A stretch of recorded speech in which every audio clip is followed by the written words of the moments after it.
विठ्ठल विठ्ठल हो हो माझ्या वडिलांचे दैवत। तेव्हा नाथ महाराज म्हणतात की माझ्या वडिलांचे जे दैवत आहे ते कोणतं आहे? पंढरीनाथ आहे। का हो? नाथ महाराज भक्तीच्या प्रवाहामध्ये वावरत असताना, नामसाधना करत असताना नाथ महाराजांना काय प्रतीती आली की त्यांनी शहालोकन केलं। शहालोकन केलं या अभंगामध्ये। काय शहालोकन केलं की माझ्या वडिलांचे दैवत, ज्या देवाची मी भक्ती करत आहे, सेवा करत आहे, भजन पूजन करत आहे, ते देव म्हणजे माझ्या वडिलांचे काय आहे? ते दैवत आहे। काय आहे ते? माझ्या वडिलांचे दैवत आहे। का हो नाथ महाराज, तुमच्या वडिलांचे कसं काय दैवत आहे ते? म्हणजे वडील हा शब्द जो आहे ना, वडील हा शब्द शहालोकन करणार आहे, म्हणजे आपली पूर्व परंपरा सांगणारा हा शब्द आहे। माझ्या वडिलांचे दैवत विठ्ठल विठ्ठल ऐका, मग माझ्या वडिलांचे हे दैवत आहे कसं आहे हो? तर संत नाथ महाराजांचे पूर्वज भानुदास महाराज, हे भानुदास महाराज सूर्यनारायणाची उपासना करणारे होते, पण त्यांना त्यांच्या बालवयातच सूर्यनारायणाचं दर्शन झालेलं होतं।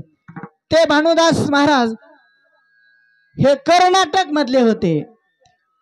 भानुदास महाराज हे कर्नाटक मधले होते। मग का हो? भानुदास महाराज कर्नाटक मधले मग पैठणला कसे आले? भानुदास महाराज हे कपड्याचे व्यापारी होते। मग व्यापार करण्यासाठी ते पैठणला आले। गोदावरीच्या तीरावर वसलेलं पैठण हे गाव, त्या काली मोठं ते पैठण क्षेत्र विद्वान मंडळीचं मानल्या जाणारं ते क्षेत्र आहे। तेव्हा भानुदास महाराज पैठणला आले आणि पैठणला आल्यानंतर मोठा निर्दोष्ट लक्षणाने जोडून या धन उत्तम व्यवहारे, उत्तम व्यवहार उत्तम व्यापार करू लागले ते कपड्यांचा। आणि व्यापार करत असताना त्यांना एक दिवस एका साधूचं दर्शन झालं आणि ते साधू म्हणले, भानुदास महाराज चालायचं का कीर्तनाला? म्हणे कुठे? म्हणे आपल्या गावातच मारुतीच्या मंदिरामध्ये कीर्तन आहे।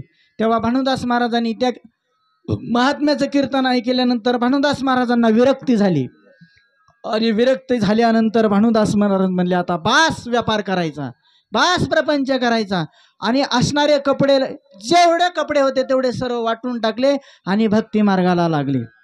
आणि मग पंढरपूरचा महिमा त्या कीर्तनातून ऐकल्यानंतर भानुदास महाराजांनी ही पंढरीची वारी चालू केलेली आहे।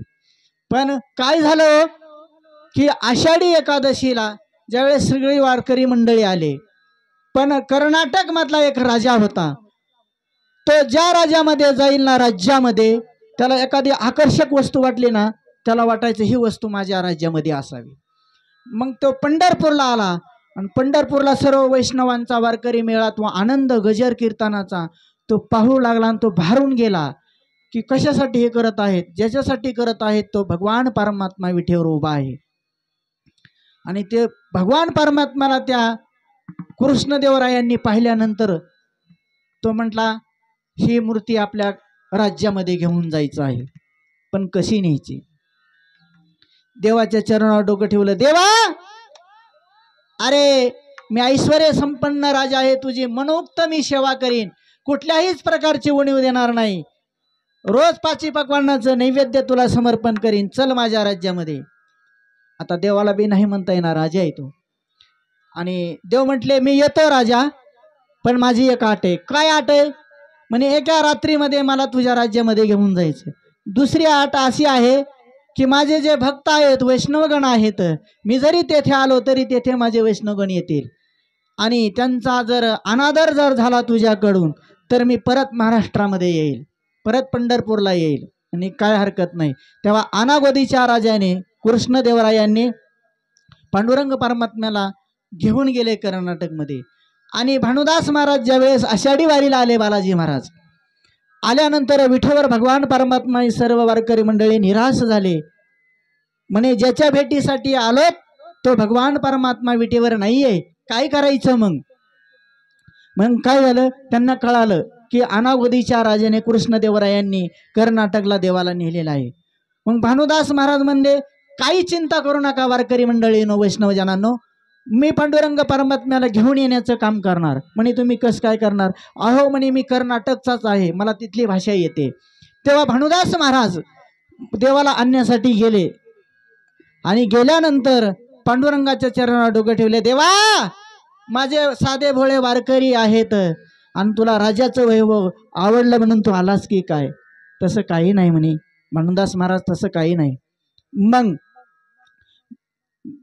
येणार की नाही? म्हणे येणार ना, पण कधी येणार? जरा धीर धरा. आणि भानुदास महाराजच्या गळ्यामध्ये देवाने तुळशीचा हार घातला आणि नवरात्राचा हार घातला आणि भानुदास महाराज मंदिराच्या बाहेर आले आणि भगवान परमात्म्याचं भजन करत बसलेले होते.